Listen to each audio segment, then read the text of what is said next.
इस welcome to the class. तो आज की इस क्लास में आप लोगों का बहुत बहुत स्वागत है। और आज का जो हमारा सेशन है वो बिहार के करंट अफेयर से रिलेटेड है, जो कि स्पीडी पब्लिकेशन के बुक से किया जाएगा। और यह एकदम लेटेस्ट पब्लिकेशन है, तो यहाँ से जो भी क्वेश्चंस बनेंगे वो एग्जाम्स में डायरेक्ट आने के संभावनाएँ हैं। तो हम इसमें जो आज कवर करने वाले हैं वो कवर होगा हम लोगों का वन स्थिति के बारे में। ठीक है, बिहार में जो नया वन रिपोर्ट आया हुआ है उसके ऊपर हम लोग आज बात करने वाले हैं। तो चलिए स्टार्ट करते हैं इसको अब। तो हम आज के इस टॉपिक पे पहुंचते हैं। जो हमारा टॉपिक है वह है बिहार का वन स्थिति रिपोर्ट। तो यहाँ पर आप देख सकते हैं 2023 में जो नया वन स्थिति रिपोर्ट आया है बिहार का, तो उस पर हम चर्चा करेंगे। हम लोग पहुँच जाते हैं इस पेज पे। चलिए, तो यहाँ पे हमारा है टॉपिक बिहार का वन का स्थिति का रिपोर्ट। 2023 एकदम लेटेस्ट है। 2021 में इससे पहले वन स्थिति रिपोर्ट आया था, हर 2 साल पे आता है। तो चलिए सबसे पहले हम देखेंगे इसमें कि बिहार की जो कुल भौगोलिक क्षेत्रफल कितना है। ठीक है, तो बिहार का जो कुल भौगोलिक क्षेत्रफल है वह इस प्रकार है 94,163 वर्ग किलोमीटर स्क्वायर। इसका मतलब ये होता है कि जो पूरा एरिया है बिहार का वो 94,163 वर्ग किलोमीटर स्क्वायर एरिया में फैला हुआ है। चलिए, तो इस तरह से। और फिर कुल जनसंख्या पूछा जाए तो यहाँ पे 104.10 मिलियन यहाँ की जनसंख्या है। ठीक, चलिए शहरी जनसंख्या की बात करें तो यहाँ पे 11.76 मिलियन जनसंख्या है। ग्रामीण जनसंख्या में 92.34 मिलियन यहाँ पे जनसंख्या है। जनजातीय जनसंख्या यहाँ पे 1.34 मिलियन है। और औसत जनसंख्या घनत्व की बात करें तो 1106 प्रति वर्ग किलोमीटर बिहार की औसत जनसंख्या घनत्व है। अब ये थोड़ा सा ओवरव्यू मिल गया है। अब हम लोग पढ़ेंगे वन स्थिति रिपोर्ट के ऊपर। तो यहाँ जो लिखा हुआ है कि भारत की वन स्थिति रिपोर्ट के अनुसार बिहार में लगभग 7532 वर्ग किलोमीटर वन आवरण है। तो वन आवरण की बात कर रहा है, और जो कि राज्यों के कुल भौगोलिक क्षेत्रफल का लगभग 8% है। ठीक है, जबकि वृक्षा आवरण की बात करें तो यह जो है 2371 वर्ग किलोमीटर में फैला हुआ है, जो कि भौगोलिक क्षेत्रफल का 2.7% है। तो वन आवरण और वृक्षा आवरण में थोड़ा सा अंतर है। वन आवरण वो क्षेत्र होता है जहाँ पे पूरी तरह से वन के लिए पूरा जगह घोषित किया रहता है सरकार के द्वारा। और जो वृक्षा आवरण होता है, जैसे कि कोई भी छोटा मोटा पेड़ को सब काउंट कर लेते हैं, जैसे कि पेड़ों के रोडों के किनारे है कोई पेड़ है, या फिर जो भी अलग अलग पेड़ है, छिटपुट पेड़ इधर उधर लगा हुआ है, तो उसको भी हम इसको काउंट कर लेते हैं, तो उसको वृक्षा आवरण लेते हैं। तो उन दोनों को मिलाकर जो है ना, ये थोड़ा वृक्षा आवरण जो है ये है 2371 वर्ग किलोमीटर। और जो वन आवरण है पूरे बिहार के 94,163 वर्ग किलोमीटर का 8% पे ही वन आवरण है। ठीक है, चलिए तो आगे देखते हैं आगे क्या लिखा हुआ है कि बिहार में कुल वन और वृक्ष आवरण अगर बात करें, यानी इसको इसको और इसको ऐड कर देते हैं तो हमें मिलता है ये वाला डाटा, यानी 9903 वर्ग किलोमीटर जो है टोटल है, जो कि भौगोलिक क्षेत्रफल का 10.7% है। यानी कि हम इसको और इसको, इन दोनों डाटा को ऐड कर देते हैं तो हमें मिलता है 10.7%। तो 2021 के रिपोर्ट की तुलना अगर करें हम 2023 में जो रिपोर्ट आई उससे, तो बिहार के वनावरण में 151 वर्ग किलोमीटर वृद्धि हुई है, जो कि बहुत अच्छी बात है। और पिछली रिपोर्ट से ये पता चलता है कि यह 2.05%, 2.05% जो है अधिक है, जो कि वर्ग किलोमीटर में 151 वर्ग किलोमीटर ज़्यादा हुआ है वृद्धि इस बार। ठीक है, चलिए अब जो आगे डेटा लिखा है कि 2021 की रिपोर्ट की तुलना में 2023 में बिहार के वृक्षावरण में 30 वर्ग किलोमीटर। तो अभी जो हम लोग पढ़े हैं, एक मिनट, तो अभी जो हम लोग जो देखे हैं वो था वनावरण। वनावरण में वृद्धि हुआ है 151 वर्ग किलोमीटर, जो कि टोटल प्रतिशत में बोले तो 2.05% वृद्धि हुआ है। लेकिन अगर हम सिर्फ वृक्षावरण की बात करें तो वृक्षावरण में 30 वर्ग किलोमीटर का वृद्धि हुआ है, जो कि प्रतिशत में बोल दें तो 1.28% की वृद्धि हुई है। ठीक है, 2021 की तुलना में। ठीक है, अब आगे जो लिखा हुआ है कि बिहार में वन का जो वृक्षावरण है और वन आवरण है उसके बारे में अलग अलग डेटा। जैसे कि वन आवरण की बात करें तो क्षेत्रफल में 7,532 वर्ग किलोमीटर जो है, यहाँ पे पूरे बिहार के क्षेत्रफल का इतना वर्ग जो है वन आवरण फैला हुआ है, जो कि प्रतिशत में 8% है। और वृद्धि जो हुई है 2021 की तुलना में 2023 में देखा गया है वो 151 वर्ग किलोमीटर है।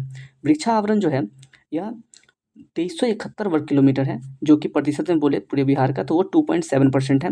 और हम वर्ग किलोमीटर में बात करें तो 30 वर्ग किलोमीटर जो है इसका वृद्धि हुआ है। ठीक है, इस प्रकार आगे देखें तो कुल योग की बात करें, अगर हम इन दोनों को ऐड कर देते हैं, इन दोनों को हम ऐड कर देते हैं, इन दोनों को ऐड करने के बाद हमें ये डाटा मिल रहा है, यानी कुल जो है 9903 वर्ग किलोमीटर में जो है हमारा वो है क्या, वन आवरण और विक्षापन मिलाकर दोनों जो है 9903 वर्ग किलोमीटर फैला है, जो पूरे भौगोलिक पार्ट का 3.7% है। और अगर टोटल हम इस वृद्धि को देखें कि इन दोनों को ऐड करने के बाद टोटल वृद्धि पूछा जाएगा कि वन और वृक्षावरण में टोटल दोनों मिलाकर पूछा जाए कि वृद्धि क्यों उतना हुआ है, तो वो 181 वर्ग किलोमीटर वृद्धि हुआ है। चलिए आगे देख लेते हैं। आगे क्या लिखा है कि 2011 से 23 की अवधि में वन आच्छादन और 687 वर्ग किलोमीटर बढ़ा है। तो 11 से, यानी इस ईयर से 2011 से लेकर 2023 तक में कितना बढ़ोतरी हुई है किसमें, वन आच्छादन में, तो 687 वर्ग किलोमीटर बढ़ा है। ठीक है। अगर क्षेत्रफल के आधार पर सर्वाधिक वन आवरण वाले बिहार के 3 जिलों की बात करें तो सबसे ज़्यादा कैमूर का जो है वन आवरण है, जो कि 1025.68 वर्ग किलोमीटर है। दूसरे स्थान पर आता है पश्चिम चंपारण और तीसरे स्थान पर आता है रोहतास। ये बहुत बड़ा डाटा है और अच्छे से इसको याद रखना है, कम से कम सीक्वेंस पूछा जा सकता है एग्जाम में ऑप्शन डाल के। चलिए आगे लिखा है कि क्षेत्रफल के आधार पर सबसे कम वन आवरण वाला जिला जो है बिहार के 3 जिले हैं। शेखपुर सबसे कम है, उसके बाद सेकंड पे अरवल है और तीसरे पे बक्सर है। सबसे कम को याद रखना है और फिर उसके बाद सेकंड पे कौन है और थर्ड पे कौन है। तो शेखपुर सबसे कम है, फिर अरवल और फिर बक्सर। चलिए आगे का डेटा क्या दिया है कि प्रतिशत के आधार पर सर्वाधिक वन जो है आवरण वाला 3 जिला कौन सा है, किस पे आधार पे, तो प्रतिशत के आधार पर याद रखना है। तो सबसे ज़्यादा प्रतिशत में भी कैमूर भी फिर भी इसमें भी क्या है, फर्स्ट पे है। उसके बाद प्रतिशत में जमुई पे आ गया है। लेकिन क्षेत्रफल की बात कर रहे थे उस समय, तो हमें दिख रहा था कि उसमें पश्चिम चंपारण है सेकंड पे। लेकिन यहाँ पे जो है प्रतिशत की बात करें तो जमुई ज़्यादा है, क्योंकि जमुई के पहले ही क्षेत्र एरिया जो है बहुत छोटा है। इस अकॉर्डिंग उसमें जो है जो भी वन होगा प्रतिशत के हिसाब से ये सेकेंड स्थान पर है। ठीक है। और जो है थर्ड पे यहाँ पे मुंगेर है। ठीक है। तो हम यहाँ पे कंपेरिजन करेंगे गया कि यहाँ पे अगर क्षेत्रफल के आधार पे जो था, यहाँ पे शाब्दिक क्षेत्रफल के आधार पे वन आवरण में कैमूर, तब पश्चिम चंपारण, तब रोहतास। लेकिन अगर हम प्रतिशत की बात करें प्रतिशत के आधार पे, तो यहाँ पे कैमूर सबसे पहले इसमें भी है, लेकिन यहाँ पे बदल गया, दूसरे पे जमुई आ गया, तीसरे पे मुंगेर। तो यहाँ पे दूसरे पे पश्चिम चंपारण है, यहाँ पे जमुई है, यहाँ पे तीसरे पे रोहतास है, लेकिन यहाँ पे क्या है, मुंगेर है प्रतिशत के आधार पर। चलिए आगे देखते हैं आगे क्या लिखा है डेटा। आगे बता रहा है कि तो प्रतिशत के आधार पर प्रतिशत के आधार पे निम्न वन आवरण पूछा जाए, सबसे कम वन आवरण, तो वो जो हो जाएगा शेखपुर, बक्सर और सिवान। ठीक है। तो शेखपुर जो है प्रतिशत के आधार पे और पूरा जो हम एरिया की बात कर ले तो उसमें भी ये टॉप पे ही है। ठीक है। चलिए आगे जो लिखा हुआ है सर्वाधिक सघन वन वाले 3 राज्य कौन से हैं। तो सर्वाधिक सघन वन की बात करें तो इसमें पश्चिम चंपारण टॉप पे आ जाता है। यहाँ कन्फ्यूजिंग पॉइंट हो सकता है, अगर सघन वन की बात करें तो उसमें पश्चिम चंपारण जो है सेकंड पे आ जा रहा है। ठीक है ना। ऐसे जो क्षेत्रफल की बात कर ले या फिर प्रतिशत के आधार पे बात कर लें, सॉरी, हाँ, तो प्रतिशत के आधार पे बात कर लें या फिर क्षेत्रफल के आधार पे बात कर ले तो उसमें कैमूर फर्स्ट पे है। ठीक है। चलिए आगे का डेटा देखते हैं, आगे क्या बता रहा है हमारा डेटा। एक मिनट।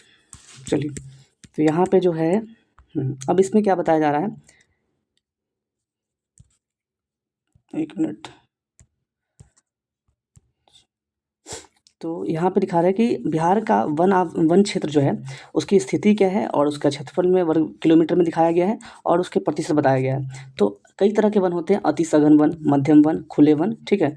तो जो अति सघन वाले वन है यहाँ पे 387 वर्ग किलोमीटर में ही फैला हुआ है। ठीक है। और यह जो है पूरे भौगोलिक क्षेत्रफल का 0.41% ही है। मध्यम घन वाले जो वन है वो यहाँ पे पूरे जो वर्ग किलोमीटर है 94,363 किलोमीटर है, 163 किलोमीटर है, उसका पूरा का इतना ही जो है 32,84.21 वर्ग किलोमीटर जो है मध्यम घन वाले वन है। इसका मतलब है कि जो है ये जो है सेकंड स्थान पे सबसे ज़्यादा यहाँ पे खुला वन है। ठीक है। तो हम पहले मध्यम वन के बारे में बात करते हैं। तो यहाँ पे जो लिखा है 3284.21 वर्ग किलोमीटर है, जो कि पूरे क्षेत्रफल का 3.49% है। लेकिन खुले वन की बात करें तो ये 3681 वर्ग किलोमीटर है, जो कि 4.10% है। यानी कि अगर सबसे ज़्यादा बिहार में वन है तो कौन सा वन है, तो वो वन है खुला वन। और कितना है, तो 3681 वर्ग किलोमीटर, और पूरा जो प्रतिशत में बात करें तो 4.10% है। सेकेंड पे बोले तो ये हो जाएगा मध्यम वन और थर्ड पे हो जाएगा वो हो जाएगा अति सघन वन। ठीक है। चलिए आगे की तरफ चलते हैं। इसमें जो बोला गया है कि योग करने पे अगर हम मिलता है सघन और खुले और जो भी मध्यम वर्ग है उसको हम योग करते हैं तो इन कितना के ये मिलता है हमें, तो ये 7532.45 वर्ग किलोमीटर, जो कि बताया गया है कि पूरा जो हमारा भौगोलिक क्षेत्रफल है बिहार का उसका 8% पे कुल वन है, यानी कि सघन, खुले और मध्यम वन वर्ग के मिलाकर मिलाए तो। झड़िया जो है, झड़िया के बारे में पढ़ना है। तो झड़िया जो है यहाँ पे क्या है, ये झाड़िया वन जो है, झाड़िया जो है 260.8 वर्ग किलोमीटर में फैला हुआ है, जो कि पूरे हमारे क्षेत्रफल का 0.28% है। तो झाड़िया जो है 0.28% है ओनली, ठीक है। सबसे कम जो है यहाँ पे बिहार में झाड़िया ही हैं। चलिए आगे लिखा है सर्वाधिक खुले वन जो वाले 3 राज्य कौन से हैं, तो वो है कैमूर, ठीक है। और तब सेकंड पे आता है गया और फिर तीसरे पे रोहतास आता है। सर्वाधिक खुले वन में जो है गया ही यहाँ पे भी टॉप पे आ रहा है, ठीक है। चलिए आगे लिखा हुआ है कि वनावरण में सर्वाधिक वृद्धि वाला राज्य जो है वो कौन है, तो ध्यान रखना है वनावरण में, ठीक है, वृक्षावरण में नहीं है। ये वनावरण की बात कर रहा है, तो यहाँ पे सबसे ज़्यादा वृद्धि जो किया है वो क्या है, भागलपुर, ठीक है। कितना किया है, तो 33 पॉइंट यहाँ पे 4 वर्ग किलोमीटर जो है यहाँ पे वन का वृद्धि हुआ है। वनावरण में अगर बात करें कि सर्वाधिक कमी कहाँ पे हुई है, तो ये देखना है, या फिर कैमूर में ही सबसे कमी हुई है। फिर भी ये कमी होने के बावजूद भी अभी भी टॉप पे है, ठीक है। चलिए आगे लिखा है कि 2011 से 23 की बात करें, इसके बीच खुले वनों का क्षेत्रफल 527 वर्ग किलोमीटर, एक मिनट, 527 वर्ग किलोमीटर बढ़ा है, और उसके बाद अति सघन वनों का क्षेत्रफल 156 वर्ग किलोमीटर बढ़ा है, ठीक है। तो 11 से 23 का जब हम तुलना कर रहे हैं, यहाँ से इतने बीच के दौरान में जो है खुले वनों का क्षेत्रफल जो है 527 वर्ग किलोमीटर जो है बढ़ गया है। और उसके बाद अगर अति सघन वन की बात करें तो ये कितना बढ़ा है, तो 156 वर्ग किलोमीटर बढ़ा है, ठीक है। चलिए आगे जो लिखा हुआ है कि कुल वनों में खुले वनों का हिस्सा सर्वाधिक है, जो कि कितना है, 51.3%, यानी कि सबसे ज़्यादा बिहार में वन है तो वो है खुला वन, और कितना है, पूरे 100% का ये 51.3% है, ठीक है। चलिए आगे लिखा हुआ है कि बिहार में झाड़ियों का कुल विस्तार 260.8 वर्ग किलोमीटर है, जो कि कुल क्षेत्रफल का बिहार राज्य के कुल क्षेत्रफल का 0.28% आता है, ठीक है। यानी सबसे कम जो है बिहार में वो झाड़ियाँ ही हैं। चलिए आगे लिखा हुआ है कि 2023 में बिहार में कुल कार्बन स्टॉक कितना हज़ार टन है, तो ये कितना हज़ार टन है, तो याद रखना है 58,451 हज़ार टन जो है यहाँ पे बिहार में कुल कार्बन स्टॉक है 2023 की डाटा के अनुसार, ठीक है, अनुमान है। 2021 के 23 के बीच के में कार्बन का जो है स्टॉक रहा है वो 1570 हज़ार टन बढ़ा है, ठीक है। तो 21 से 23 के बीच में कार्बन स्टॉक कितना बढ़ा है, तो 1570 हज़ार टन जो है बढ़ा है। लेकिन 23 में बोलेगा कि 23 में कितना अनुमान किया गया, 2023 में बिहार का कुल स्टॉक जो है कितना हज़ार टन होने का अनुमान है, तो यह है 58,451 हज़ार टन। चलिए आगे लिखा हुआ है कि सबसे अधिक जंगल में आग लगने की घटनाएं कहाँ पे देखी गई है, तो पश्चिम चंपारण जिले के में दर्ज किया गया है सबसे ज़्यादा आग लगने की घटना। उसके बाद अगर बात करें दूसरे स्थान पे जमुई में सबसे ज़्यादा वनों में आग लगी है। उसके बाद आगे नेक्स्ट हम डेटा देख लेते हैं, क्या लिखा हुआ है कि बिहार के राष्ट्रीय उद्यान और वन्यजीव अभ्यारण्य, तो बिहार में कई सारे वन्यजीव अभ्यारण्य हैं, और जिला कहाँ पे है, और ठीक है, और स्थापना कब हुआ है उसके बारे में पढ़ेंगे। तो पहला जो दिख रहा है यहाँ पे भीम बांध वन्यजीव अभ्यारण्य, जो कि मुंगेर जिला है, और यह जो है 1976 में स्थापना हुआ था। चलिए दूसरा जो लिखा है यहाँ पे कि गौतम बुद्ध वन्यजीव अभयारण्य, जो कि गया में है, और इसको भी 1976 में ही स्थापित किया गया था। तीसरा कांवड़ झील पक्षी अभयारण्य है, जो कि बेगूसराय में है, और 1989 में इसका जो है स्थापना हुआ था। अब है चौथा कि कैमूर वन्यजीव अभयारण्य, जो कि कैमूर में है, और इसका 1979 में गठन हुआ था। चलिए पाँचवा जो है नागी डैम पक्षी अभयारण्य, जो कि जमुई में है, ये 1987 में स्थापना हुआ था। नकटी डैम जो है पक्षी अभयारण्य है, ये भी जमुई में ही है, और यह जो है 1987 में ही स्थापना हुआ था। चलिए आगे जो लिखा हुआ है कि पंतनगर वन्यजीव अभयारण्य जो नालंदा में है, इसको 1958-78 में स्थापित किया गया था। उदयपुर वन्यजीव अभयारण्य जो है वो पश्चिम चंपारण में है, 1978 में ही। वाल्मीकि वन्यजीव अभयारण्य ये भी पश्चिम चंपारण में ही है, 1978 में ही है, ठीक है। तो यहाँ पे दो चीज़ जो है वन्यजीव अभयारण्य कौन कौन सा, तो वाल्मीकि और उदयपुर, ये दोनों जो है कहाँ पे है, पश्चिम चंपारण में है, दोनों ही 1978 में ही स्थापित हुआ है।